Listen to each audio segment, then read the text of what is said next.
Nu, tai sveiki visi, kurie žiūrite. Pirmą kartą patalpinau postą į Facebook, į Bolto puslapį. Susilaukiau visokių reakcijų. Viena iš tų reakcijų, kaip tu čia dirbi ir tik tiek uždirbi, kokiam čia mieste. Miesto tikrai neatskleisiu. O mano tikslas parodyti, kad mažose miestuose paremtumėt šiek tiek Bolto kurjerius, užmesdami vieną kitą arbatpinigį. O kodėl aš dirbu? O man faina, linksma, noriu parodyti ir jums, kaip man čia sekasi šitą miestelį ir kitur. Kaip gali sektis kitiem, kad čia nebūtų wow, kiek čia eina uždirbti ir visa kita, nes aš ėjau ir dėl to, kad žmonės irgi sakė, kad tu uždirbsi labai daug ir visa kita. Ne, tu čia nieko beveik neuždirbsi, bet aš dirbu tiesiog, kad man patinka, susipažįsti su žmonėm, dar ką nors. Tai va tokių va dalykai tokie va. Tad tikriausiai varau kavos, arba ne, bus matyt.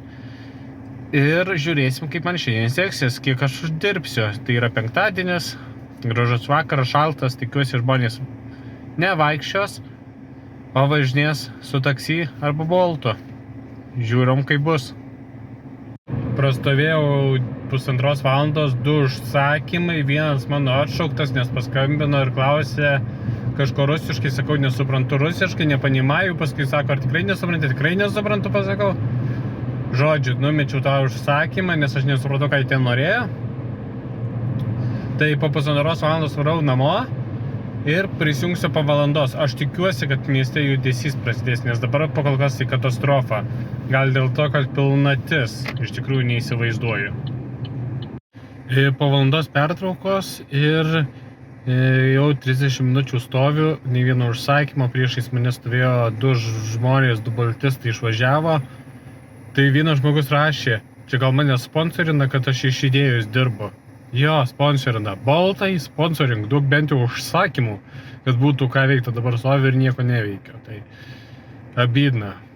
Na, tikėkimės dar sulauksiu aš savo eilės ir šiandien padarysiu kokius 80 nuvažiavimų.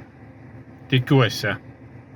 Kol nepamiršau įrašau, Vilniečiai, man atrodo, sakė, kad Vilniuje jau leidžia pasirinkti, ar tave paims trečiųjų šalių asmuo ar lietuvis, o čia tai geras.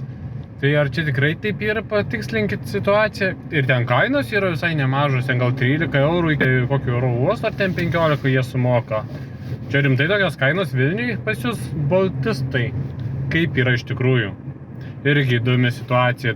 Čia visko gali sužinoti per tų žmonės. Vieną keleivę vežiau, sakė, Kaune iš vis buvo ledas, tai labai daug spūsčių, daug susidūrimų ir iš vieno,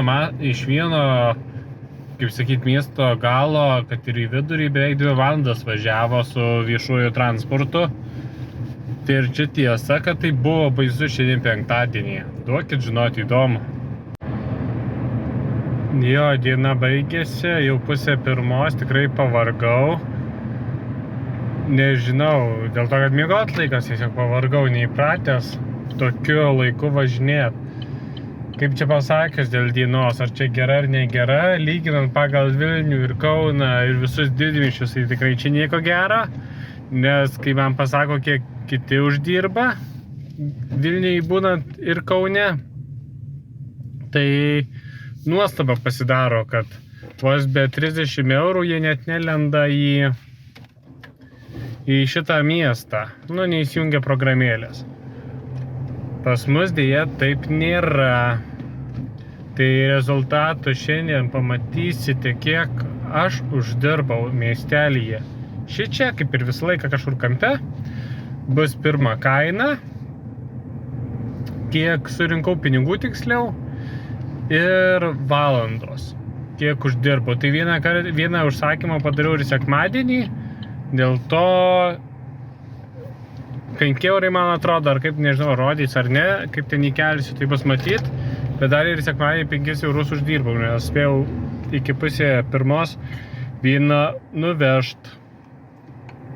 Tai va tokie va dalykai. Gerai, ačiū, kad žiūrėjote, iki sekančio karto.